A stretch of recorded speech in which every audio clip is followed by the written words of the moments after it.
Si te dijera que existe una empresa que no es en la calle, que no tiene tiendas y que no te vende nada directamente, pero que aún así tienen voto en casi que todas las empresas más grandes del mundo y además de eso administra un porcentaje de tus ahorros para tu pensión. E incluso los gobiernos lo llaman a esta empresa cuando el mundo está ardiendo. ¿Me creerías? Esta empresa se llama BlackRock y detrás de ella hay un hombre que no es uno de los más ricos del mundo, pero sí uno de los más influyentes, Larry Fink. Y esta es la historia, como un error de 100 millones de dólares dejó un ego herido y una obsesión con el riesgo que terminaron creando el gestor de dineros, de activos más grande del mundo. Arranquemos.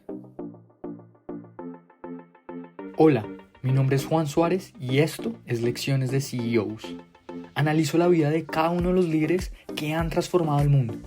Vamos a ver su historia, sus fracasos, sus principios, para que tú y yo podamos aprender de ellos y aplicarlo a nuestra propia vida.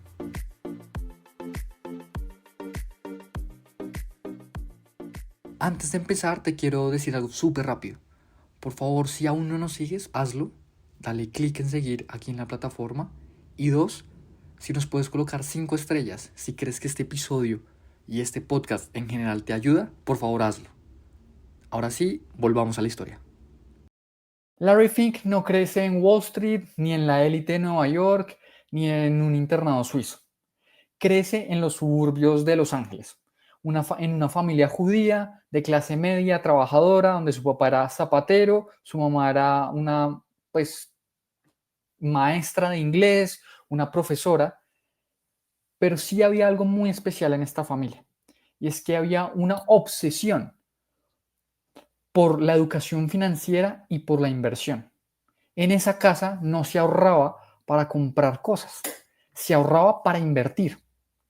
Tanto así que a los 13 años, mientras la mayoría de nosotros está haciendo deportes, está jugando videojuegos, está haciendo cualquier otra cosa, Larry Fink ya estaba invirtiendo sus primeros dólares en acciones de la empresa de DuPont. Y sus padres tenían una regla no escrita.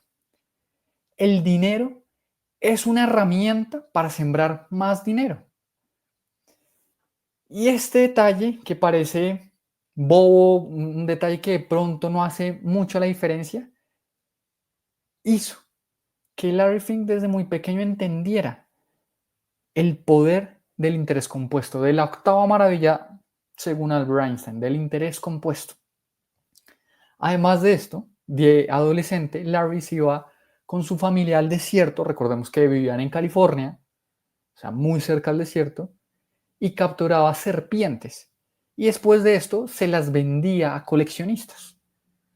Entonces, si bien siempre vemos la típica historia del emprendedor, ¿no? Que vendía en Estados Unidos por lo menos limonada o periódicos, o por lo menos acá en Colombia vendía dulces. En mi caso, yo vendía dulces en el colegio. No. Lo que hacía Larry Fink era vender serpientes. Entonces allá empezamos a encontrar diferentes rasgos de carácter de Larry, y es la primera, es la comodidad con el riesgo. Pues literalmente pues cogía estas serpientes y luego las podía vender a coleccionistas. Número 2, ver esa capacidad de ver valor donde otros ven peligro o donde no ven nada. Y eso va a ser clave no solo en su adolescencia, pues, sino por supuesto ya en su juventud, cuando empieza a trabajar y pues también crea y cuando funda BlackRock. Y número 3, esa relación con el dinero muy clara, y es: el dinero no es un fin, es una palanca. Esto lo escuchamos todo el tiempo, yo por lo menos, se escucha mucho, pero sin duda alguna creo que alguien que lo aplica muy bien, o la persona que lo aplica muchísimo mejor, es Larry Fink.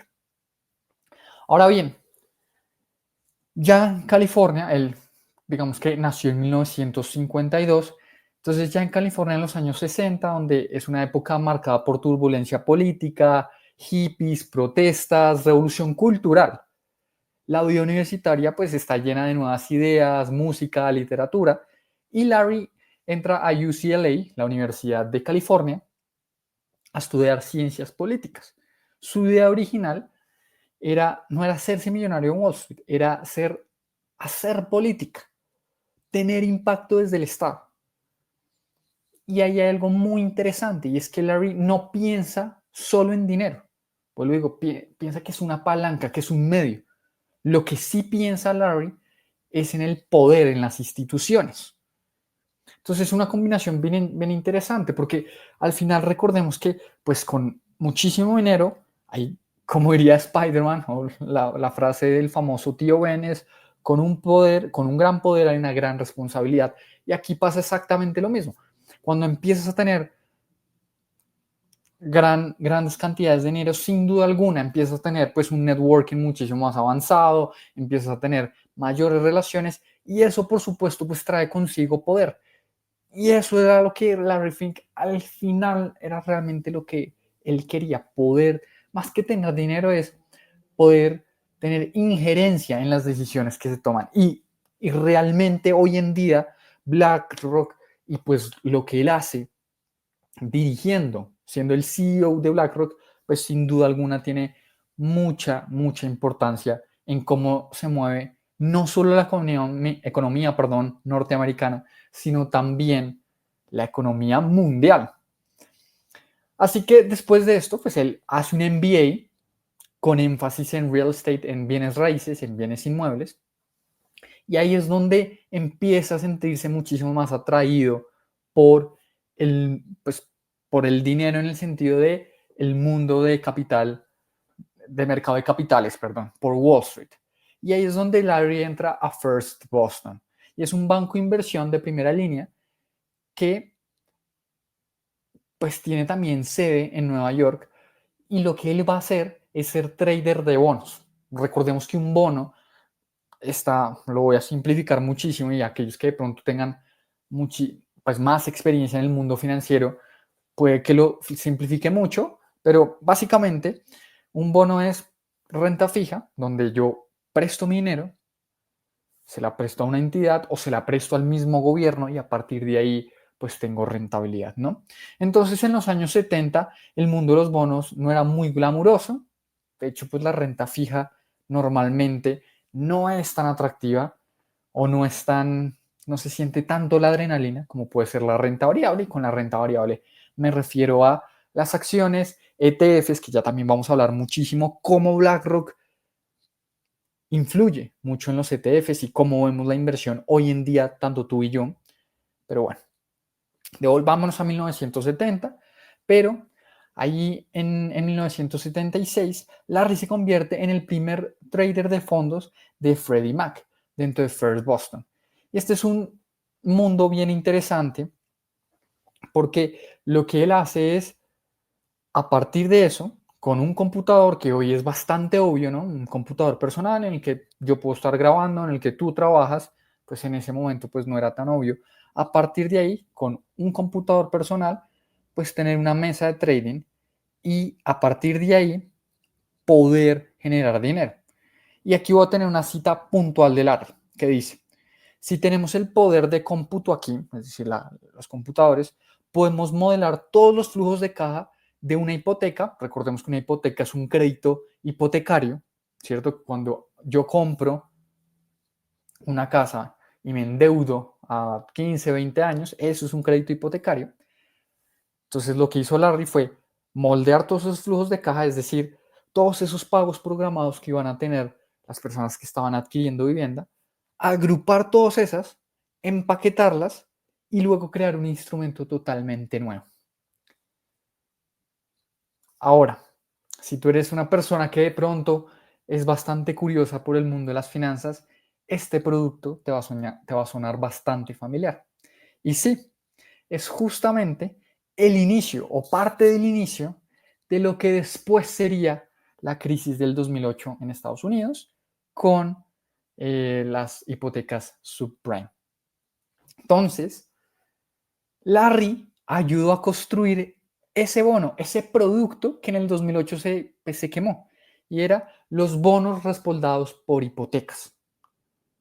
Recordemos, entonces es un producto donde se agrupan muchísimos préstamos hipotecarios.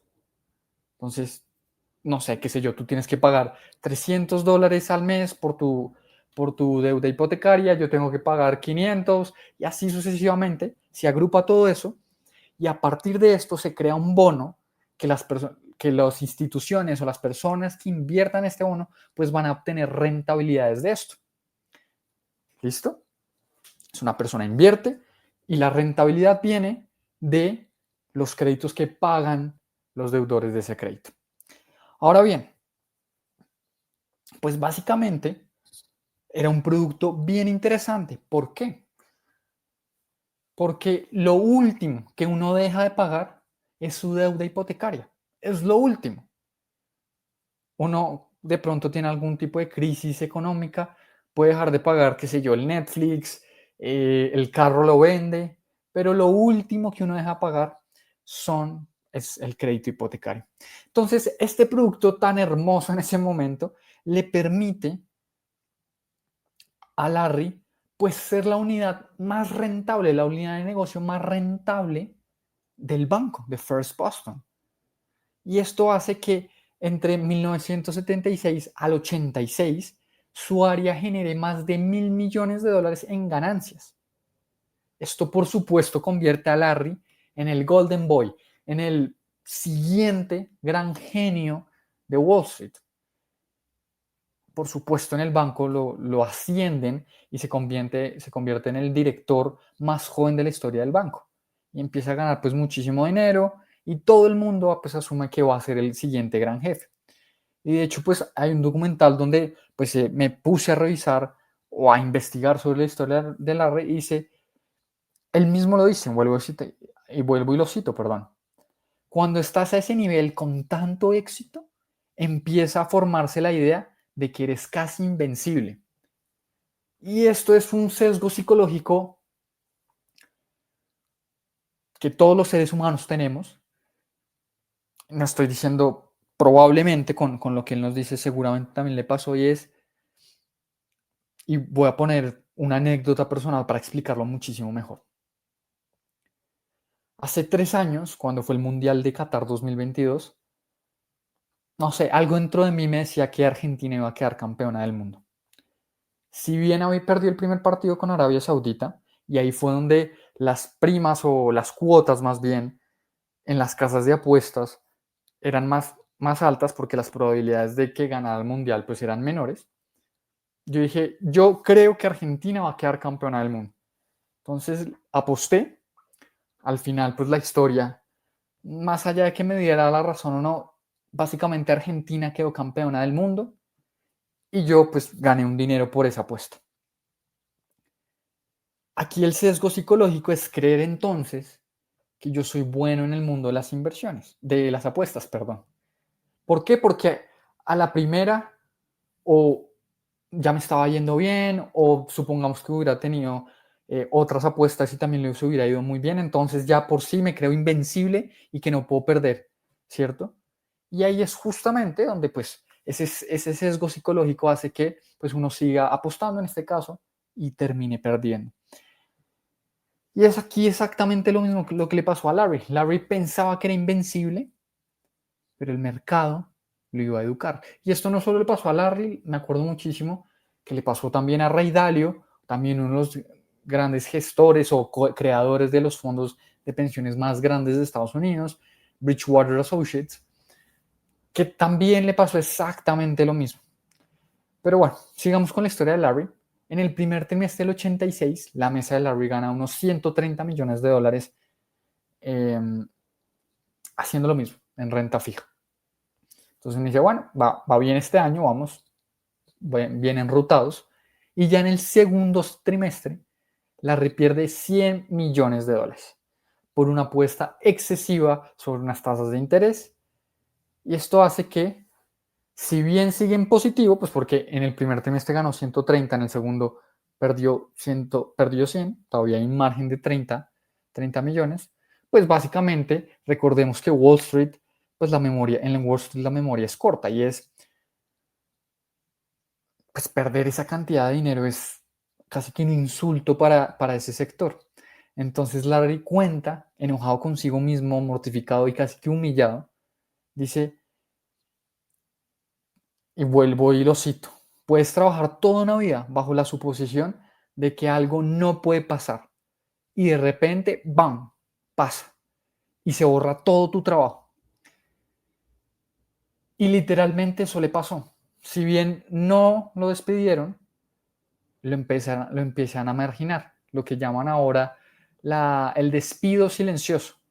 Ya no es el héroe del banco, ya no es el hijo prodigio, ya no es el siguiente jefe, se convierte en alguien que básicamente a veces ni lo saludaban. Él decía que era como si fuera el leproso. Entonces a los 36 años, Larry pasó de ser el Golden Boy de Wall Street a estar fuera del juego. Básicamente nadie se quería juntar con él. Y esto se parece muchísimo a la historia que hemos visto de otros grandes fundadores aquí en Lecciones de CEOs.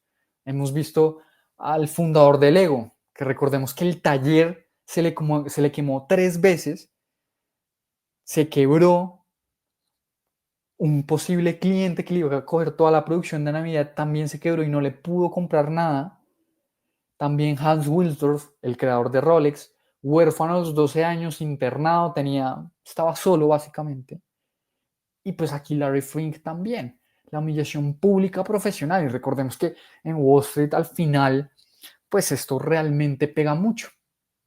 Entonces pasa de ser la estrella a ser pues el apestoso, ¿no? Y aquí es donde Larry pasa 18 meses, o sea, un año y medio, dice, ¿qué aprendí de esto realmente? ¿Qué es lo que puedo construir ahora? Que nunca más me quede ciego ante el riesgo. Y de esa pregunta nace BlackRock. Así que él se junta con otros fundadores y esto me parece valiosísimo. Volvamos a la edad, 36 años. En un mundo tan acelerado en el que estamos hoy, yo personalmente sí me he visto o he tenido sus pensamientos y es, pucha, si uno no a los 25, a los 30, no generó el siguiente Rappi, el siguiente Meta, no hizo nada con su vida. Miren a BlackRock, Larry Fink a sus 36 años y otros fundadores, otros 8 fundadores, 7 fundadores, cuarentones, fundan Blackstone Financial Management. Y aquí entra en la ecuación uno de mis libros favoritos, de hecho el primero que me leí como de este tema de grandes fundadores, que es Stephen Schwarzman. Es el fundador de Blackstone, también un fondo de private equity, de capital privado, de uno de los más representativos y también influyentes de nuestro tiempo. Conoce a Larry Fink. Schwarzman también era un Golden Boy, pero en Lehman Brothers lo sacaron, en fin. Y después de eso, pues fundó Blackstone. Pero entonces en el 88, Schwarzman quiere expandir a Blackstone, a la gestión de activos, al asset management. Y él siempre ha tenido una política de contratación muy, muy clara. Y es, nosotros somos 10, entonces necesitamos contratar a gente que también sea 10. Y ahí es donde conocí a Larry Fink, pues que Larry Fink pues, es una persona súper capaz, muy inteligente y con experiencia en los mercados. Y ahí es donde tienen la idea Larry Fink de crear su propia empresa, su propia firma de gestión de activos y de Stephen Schwarzman de, pues, de entrar a ese negocio, ¿no? Entonces Schwarzman y su socio Pete Peterson le proponen a Larry Fink darle $5 millones por el 50% de la compañía. Pues en ese momento Larry Fink pues no tenía dinero, no tenía otra opción, entonces dijo, listo, hágalo, yo acepto eso. Y en el 88 pues nace Blackstone Financial Management.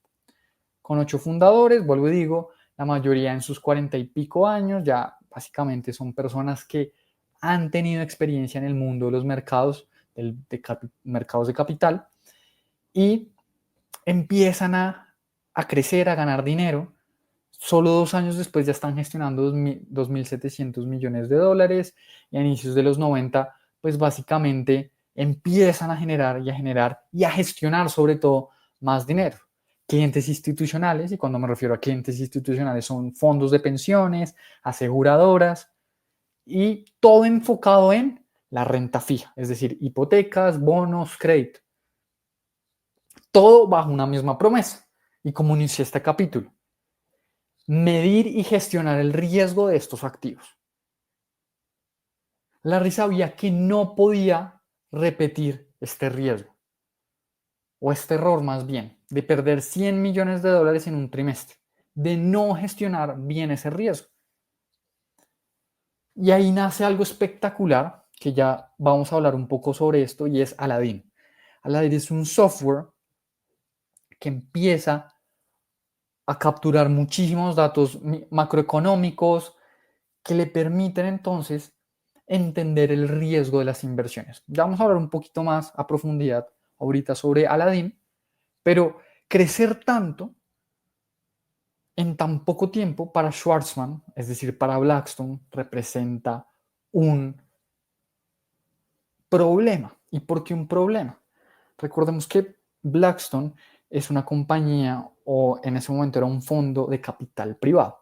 De manera que, supongamos que le dijeron a Larry, su empresa, entre comillas, vale 100 pesos y yo le doy, o bueno, veámoslo más claramente, le dieron 5 millones a cambio por el 50% de la compañía. Eso quiere decir que la empresa entonces valía 10 millones de dólares, ¿cierto? Ahora, bajo la mentalidad de traer a los mejores, y esa es una mentalidad muy startup, es decir, empresas en etapa temprana, que si el modelo de negocio está muy bien, seguramente van a escalar, y para eso pues tenemos ejemplos como Airbnb, como Rappi, como PayPal, como Kavak, bueno, un montón de empresas que con capital externo le invierten y crecen de manera muy rápida. Pero entonces la manera de traer a grandes jugadores, a grandes colaboradores más bien, a la compañía, es dándoles un porcentaje de la compañía. De manera que si la empresa, el 1% le ofrecen a, supongamos que una persona que hace muy bien su trabajo en marketing, ¿cierto? En ese momento no tiene el dinero para pagarle lo que una gran empresa, una multinacional le puede pagar. Entonces le dice, yo le voy a pagar este salario, pero a cambio también le voy a dar, pongamos un ejemplo, el 1% de la compañía. Si volvemos al ejemplo de los 10 millones de dólares, le dicen, yo le doy acciones del 1% de la compañía, es decir, acciones de 1 millón de dólares, sabiendo que en el largo plazo ese 1% ya no va a valer un millón de dólares, sino puede valer, qué sé yo, 100 millones de dólares, 10 millones de dólares. Entonces, claro, tu capital pues va a crecer exponencialmente. Entonces, claro, eso es buenísimo, y esta lógica, esta tapera, pues hace que empiezan a traer grandes colaboradores a BlackRock. En ese momento no se llamaba BlackRock, sino Blackstone Financial Management. Pero a Schwarzman eso no le gustaba. ¿Por qué? Porque entonces ese 50% se empezó a reducir. Entonces Schwarzman y Blackstone ya no era el dueño del 50%, sino, supongamos ahora, del 49%. Y eso, de nuevo, no le gustaba a Stephen Schwarzman. De manera que de todo ese tiempo, desde el 88 hasta el 94, Blackstone había bajado su participación del 50 al 35%.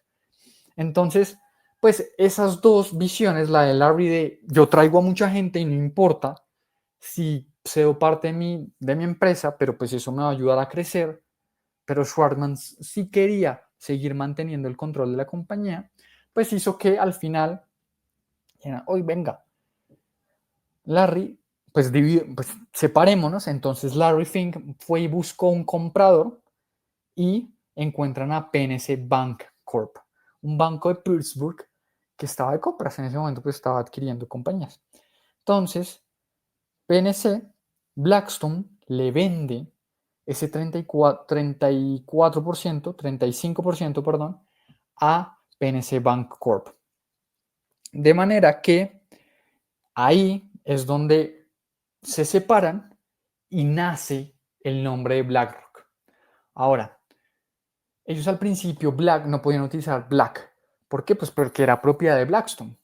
Pero entonces aquí viene una lección clave de Larry como fundador.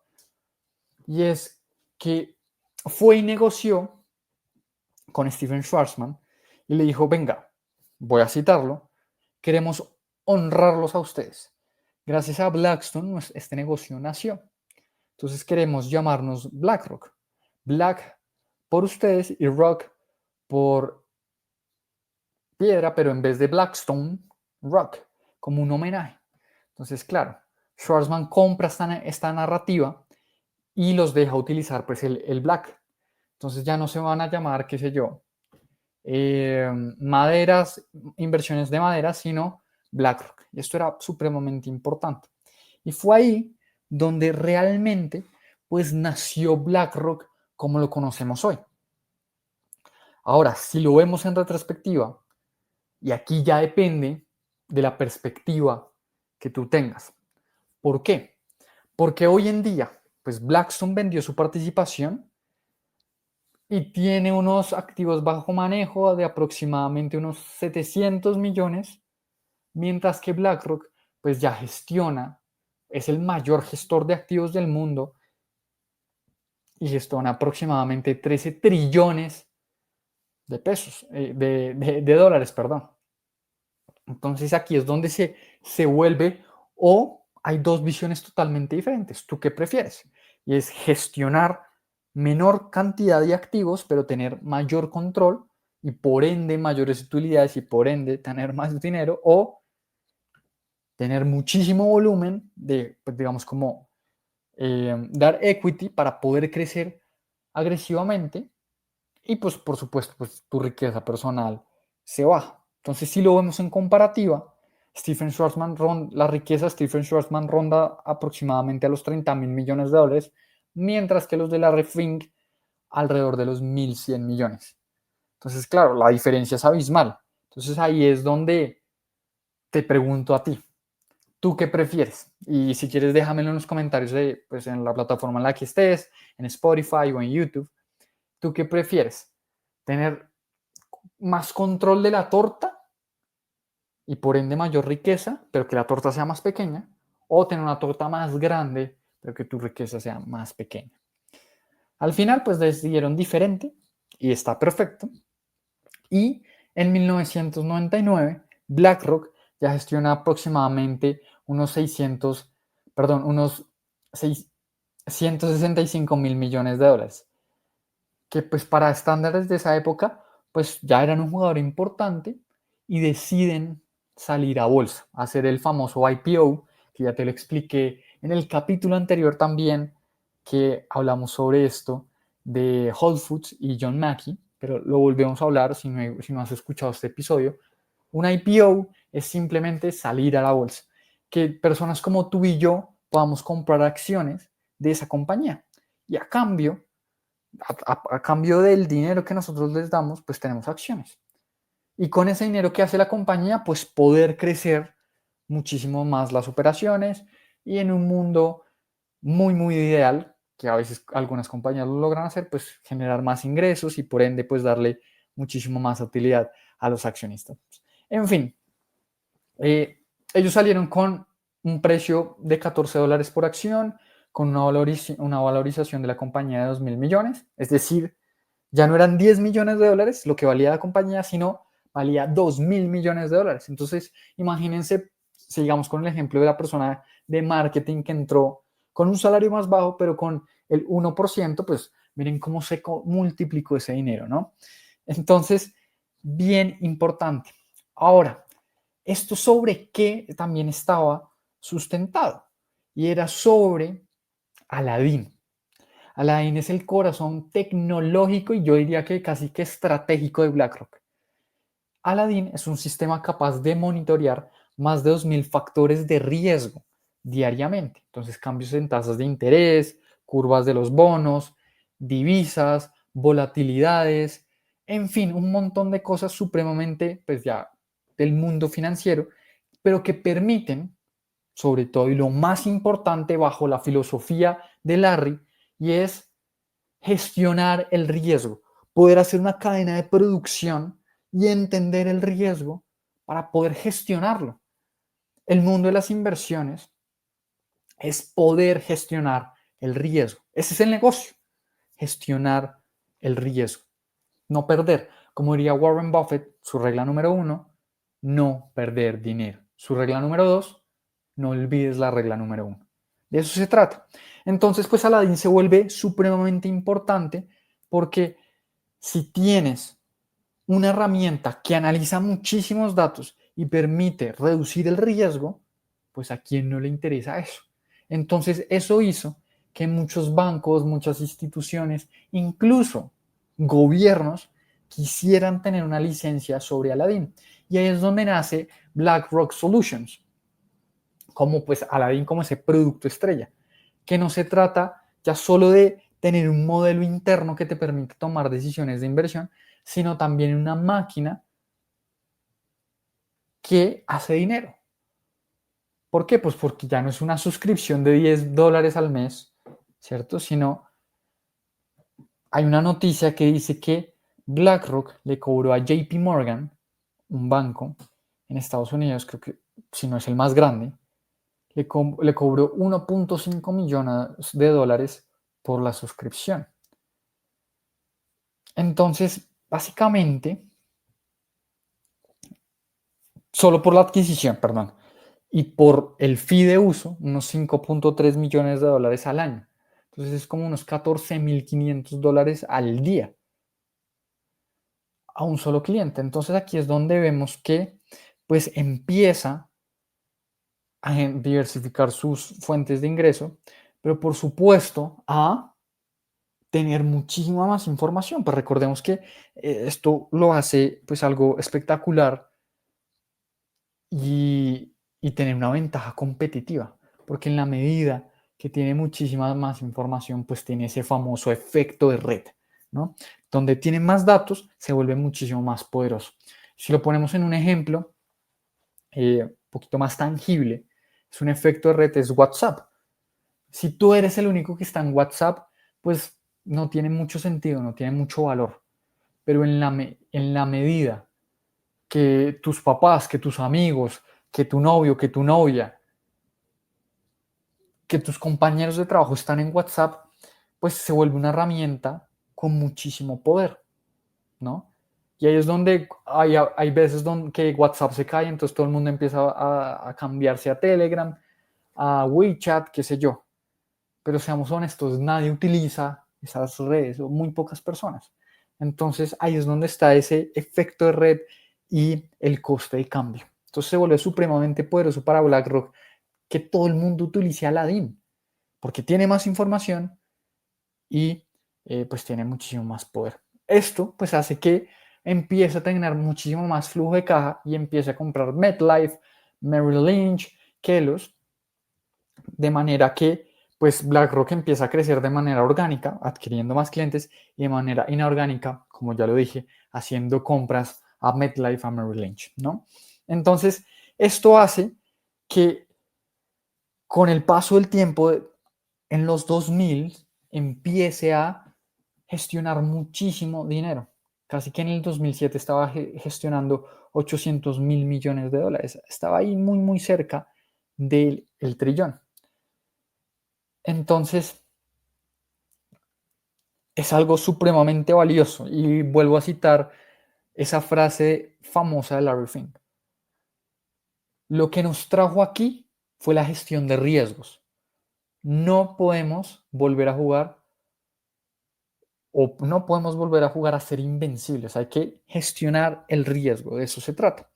Y culturalmente esta compañía BlackRock tiene dos grandes como cabezas. Larry Fink, que es una estratega político, da la cara, escribe las cartas, hace las llamadas, se mueve entre los CEOs, entre los gobiernos, una persona bastante visceral, incluso algunas personas dicen que es narcisista. Y luego está una persona que no muchas personas conocen, que es Rob Capito. Es su mano derecha, es muchísimo más estructurado, matemático, es el que está enfocado en el detalle, en los procesos. Y muchos analistas dicen que pues, el éxito de BlackRock se basa justamente en esto, ¿no? En tener este dúo, que si lo recordamos también, muy parecido a los hermanos Michelin, ¿no? Donde teníamos a uno que era un marquetero, el marquetero más excepcional que ha tenido este planeta, y otro que estaba más enfocado en el producto, en hacer el neumático el mejor neumático de todos. Si vemos otro ejemplo, también pues con la marca Rolls-Royce, ¿no? Donde Henry Royce estaba enfocado más en el producto, en lo que estaba haciendo la compañía. Y luego Rolls, pues era el que tenía los contactos, el aristócrata, que se movía por todo eso y que hacía la promoción de los autos, ¿no? Entonces también vemos como este dúo, que dos siempre va a ser mejor que uno y cómo se complementan para llegar a grandes metas, ¿no? Así que bien, ya entramos a los 2000 y llegamos a el 2008. Cuando todos se queman, tú vendes extintores. Ya lo hablamos al inicio de este episodio y es cómo Larry Fink se vuelve el niño prodigio de First Boston, el banco, vendiendo lo que en el 2008 iba a causar la crisis, esos bonos hipotecarios. Entonces, ahí esa bomba de tiempo explotó. Incluso un banco o una institución financiera como Lehman Brothers, pues termina quebrándose. Grandes bancos necesitan ayuda del gobierno, pues para no quebrarse, porque si se quiebran, pues todo el sistema financiero se cae y el mundo tal y como lo conocemos colapsa. Entonces ahí es donde justamente eh, BlackRock empieza a tener muchísimo más poder. ¿Por qué?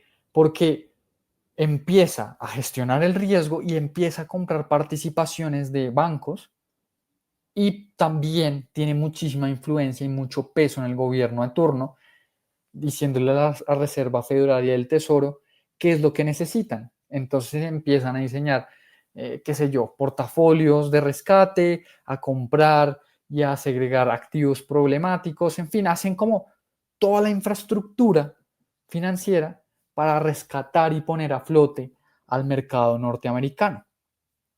Entonces es una movida espectacular de Larry Fink, donde se mueve con el gobierno, pero también con las instituciones privadas.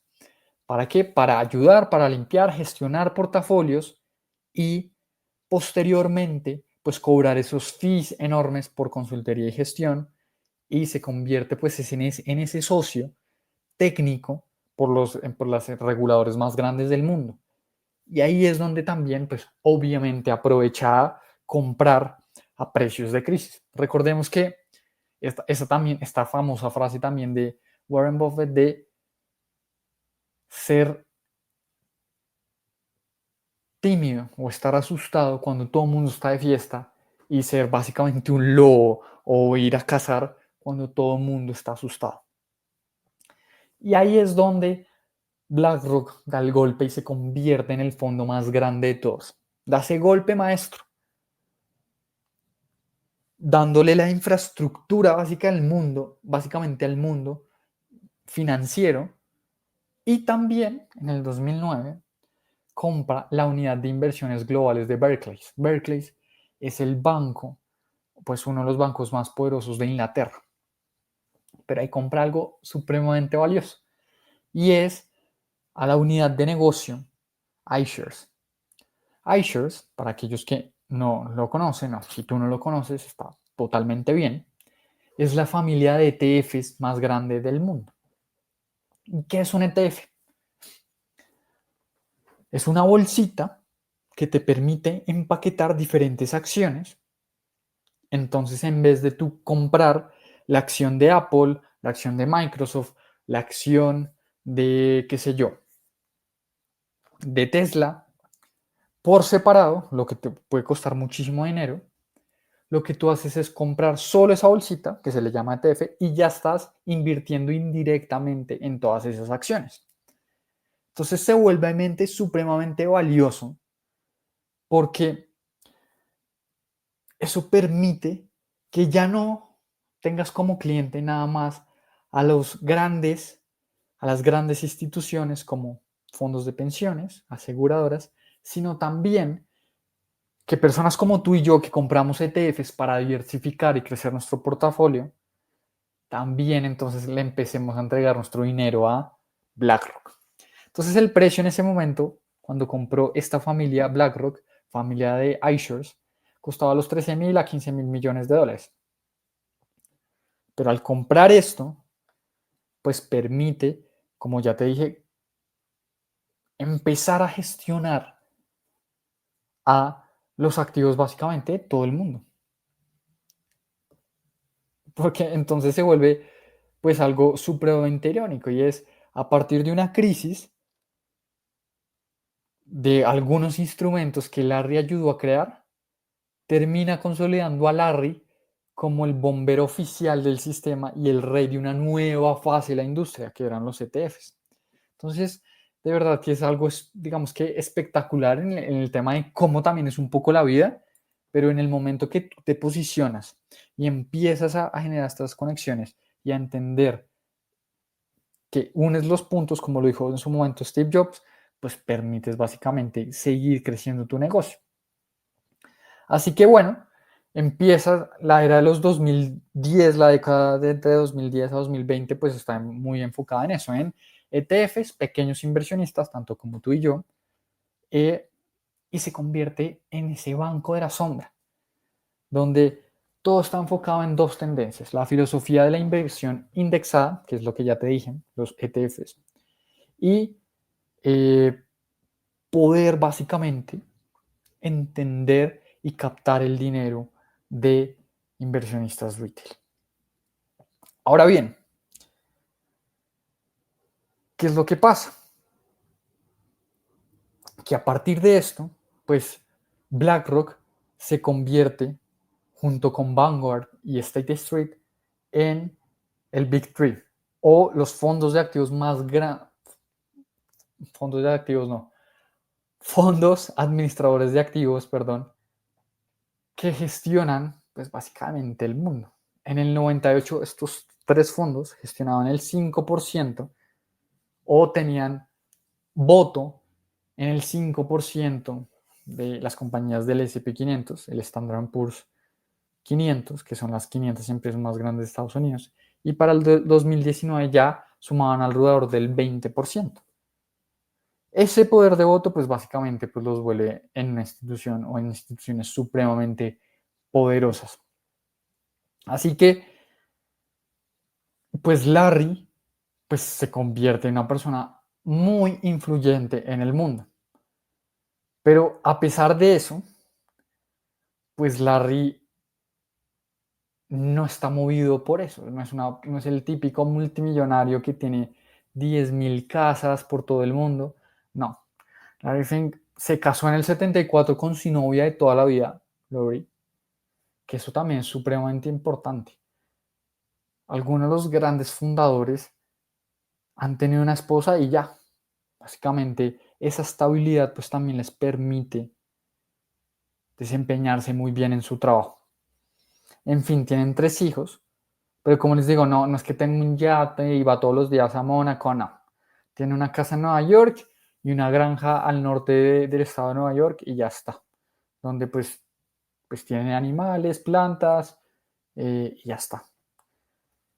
Muy, muy lejos de la riqueza de Elon Musk, de Jeff Bezos, de incluso Stephen Schwarzman o el dueño de OnlyFans. Es una persona que es una persona explosiva, visceral, narcisista, como ya les dije, que le gusta ser el centro de atención, pero sí que es cierto pues que también tiene su lado humano, ¿no? Hay muchas historias que dice que les ha ayudado a muchos empleados con problemas de salud en la familia, han pagado tratamientos, ha financiado proyectos personales. Entonces, pues como todo ser humano, tiene su oscuridad, sus momentos oscuros y luego pues también tiene sus momentos de brillo como cualquier otro ser humano. Ahora, entramos en una parte interesante y es esa influencia que tiene en el mundo. Esa influencia que tiene en el mundo a nivel político.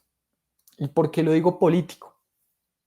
Porque, pues, al poderle resolver la vida al gobierno de turno, pues sin duda alguna, pues tiene muchísimo poder en el lado republicano, es decir, la derecha norteamericana, y en el lado demócrata, es decir, la izquierda norteamericana. Entonces, alguna anécdota, y es, se ha vuelto muy de moda, pues esas inversiones ambientalmente positivas, ¿no? Que tienen impacto positivo en el ambiente. Y algunos de los esquemas o sistemas que miden todo este tipo de cosas es el ESG, ¿no? ESG, perdón. Y es pues estas políticas que le permiten medir a nivel ambiental, a nivel cultural, a nivel poblacional, cómo impacta positivamente en las inversiones. Pues básicamente en los últimos años lo que más ruido se ha generado por parte de BlackRock y específicamente de Larry es que año a año Larry les escribe una carta a todos los CEOs y a las de donde BlackRock es accionista. Y ahí tenía muchísimo énfasis en lo que les digo, como en esos estándares ESG, que en inglés lo que traducen son Environmental, Social and Governance, cambio climático, inclusión, diversidad, responsabilidad social corporativa, todo este tipo de cosas como políticamente correctas, ¿no? Y en el 2020, en plena pandemia, BlackRock dice que va a poner un foco especial en empresas y en estrategias con criterios de inclusión, de cambio climático y todo esto, por una cosa muy importante. Y no es porque Larry se las dé un activista de cambio climático, Greenpeace y todo esto, no, sino porque dice algo muy importante. Y miren esto, lo cito acá. No invertimos en empresas que tengan estándares ESG porque seamos hippies. Invertimos en empresas que tengan estándares ESG por el riesgo climático y social, porque esto es un riesgo financiero. Si el planeta se incendia o la sociedad se rompe, los portafolios se destruyen. Y es mi deber fiduciario considerar esto. Entonces, vemos que Larry es una persona controladora que entiende qué es lo que puede pasar si el mundo se rompe y desde esa herida de no perder dinero, de gestionar el riesgo, hace esto. De verdad que esto me parece muy, muy clave. Porque al final, si yo invierto en unos ETFs o invierto en la acción de BlackRock, pues a mí como inversionista me interesa mucho que no se pierda dinero. Y esto es justamente lo que está haciendo Larry Fink, y es no perder dinero. Esto, por supuesto, pues genera mucho fuego cruzado porque la derecha dice, ok, estados como Texas y Florida lo acusan de usar el dinero de los ciudadanos para impulsar una agenda woke o hippie, ¿cierto? Incluso Texas coloca a BlackRock en la lista negra. Es decir, fondos de pensiones de Texas no pueden trabajar con BlackRock, es decir, no pueden invertir en BlackRock.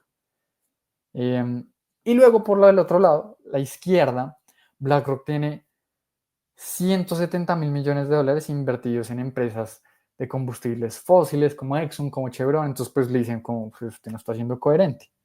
Incluso su director de inversiones, Tariq Fancy, se va a la empresa y acusa que la industria ESG es en gran parte greenwashing. Básicamente marketing y ya está. No hay nada de impacto social, de inclusión, no hay nada. Entonces, pues esto pues obviamente genera muchísima controversia en Larry Fink y pues al final tiene que darle un giro a ese lenguaje y entonces pues empieza a hablar de transición energética, de riesgos a largo plazo, de resiliencia. Cambia ese discurso pues para no tener problemas con la derecha y con la izquierda, porque al final pues terminan consultándolo siempre. Pues, en el mismo COVID, cuando tuvieron que rescatar la economía norteamericana, que era un gobierno de Trump de derecha, si no estoy mal, pues básicamente pues está a la derecha y luego está a la izquierda también. Tienen que salvar el país. Entonces, ya para terminar, si Larry Fink es el dueño del mundo, sí o no, lo que sí es cierto es que BlackRock administra 13 trillones de dólares. Es una vaina, trillions en inglés, billones en español. Tiene más del 5% de participación en cerca del 95% de las empresas del SP 500. Es decir, en las 500 empresas más grandes del mundo, tiene al menos 5% de participación. Eso es un montón. Junto con Vanguard y State Street, pueden controlar alrededor de las 25% de los votos de muchas de las empresas más grandes del mundo, y a través de Aladdin gestiona el riesgo, lo modela, de decenas y de trillones de activos a nivel mundial. Entonces tiene muchísima influencia. Ahora, que si lo domina o no, quizás no, pues porque no hace parte de las juntas directivas. Todo ese dinero que gestiona, pues es dinero de los fondos de pensiones, de las aseguradoras, de los gobiernos, de individuos. Entonces, claro, haz de cuenta que tiene la papa caliente. Gestiona esto, pero no es suyo. Obviamente cobra fees por esto, y en la medida que tenga más activos bajo manejo, pues si cobra el 1% de muchísimo dinero, pues va a ir ganando y ganando mucho más. Entonces, clave esto, y qué lecciones podemos aprender de todo esto. Y es, uno, pues ese primer fracaso que él tuvo de perder 100 millones de dólares puede convertirse en tu mayor ventaja competitiva. Esa herida, esa pérdida de 100 millones de dólares, pues hizo que construyera algo con una empresa cuyo ADN fuera la gestión de riesgos, algo sistemáticamente diseñado para no fallar. Y pues el sistema pues se llama Aladdin, ¿no? Entonces, la pregunta no es si vas a fracasar, es ¿vas a construir algo encima de ese fracaso que nadie más pueda copiar? Muy importante. Número dos, no solo existe el modelo de fundador joven de garaje. Y esto por lo menos para mí es muy importante, ¿no? Vuelvo y digo. Me dice, no, si ya no emprendí a los 25 años, no voy a hacer nada con mi vida. No. Recordemos que BlackRock fue fundada por personas con muchísima experiencia, en este caso en el mundo financiero, entre 35, 40 años, donde toda esa experiencia la convirtieron en pues, la empresa que gestiona más activos a nivel mundial. Entonces no se trata de simplemente dejar la universidad tipo Mark Zuckerberg y ya está, Bill Gates, y gestionar la empresa más grande del mundo. Número 3, dar equity o participación. Puedes sacrificar tu riqueza personal, pero puede multiplicar el tamaño del proyecto. Entonces, lo mismo. ¿Tú qué prefieres? ¿Ser el dueño de la torta completa o ser el dueño de un porcentaje mucho menor, pero de una torta mucho más grande? Finalmente, y la última es, las crisis no se sobreviven, se aprovechan. La burbuja del .com, en la crisis del 2008, en la pandemia 2020, BlackRock no se limitó simplemente a aguantar, sino a comprar negocios, posicionarse como experto, profundizar sus relaciones con reguladores, con gigantes, para posicionarse y no decir simplemente sobrevivo y ya está. Así que vuelvo y digo, bueno, y esta última lección que me parece clave, y es, no se trata de ser simplemente una empresa, sino de ser una infraestructura. Y esto ya lo hemos visto con los hermanos Michelin, con Estée Lauder, pues no hemos tenido a Jeff Bezos aquí en lecciones de CEO, pues no necesita presentación. pero sí fijarse en algo que nunca va a cambiar, que es algo que el ser humano no siempre va a necesitar, que no va a cambiar. Y hay una anécdota muy chévere y es del libro de Morgan Housel de Lo que nunca cambia, y es al principio, la primera historia que cuenta. 2008, se está acabando el mundo, entre comillas. Una analista de Warren Buffett le pregunta a Warren Buffett que cree que el mundo se está acabando. Y Warren Buffett lo que le dice es, ¿cuál fue el dulce más vendido en 1970? ¿Qué sé yo? Y le dice, le responde el analista, le dice, pongamos un ejemplo, bom, bom, bum, como si fuera acá en Colombia. Y luego le pregunta, ¿cuál es el dulce más vendido hoy en día? Bom, bom, bum. Fin de la discusión. Hay cosas que nunca van a cambiar y hay que convertirse en eso, en la infraestructura, en ser un negocio que el ser humano necesite sistemáticamente. Entonces, la historia de Larry Fink y de BlackRock no es una historia cómoda, no es una historia limpia ni lineal, no es una historia de un villano absoluto ni del héroe absoluto, no.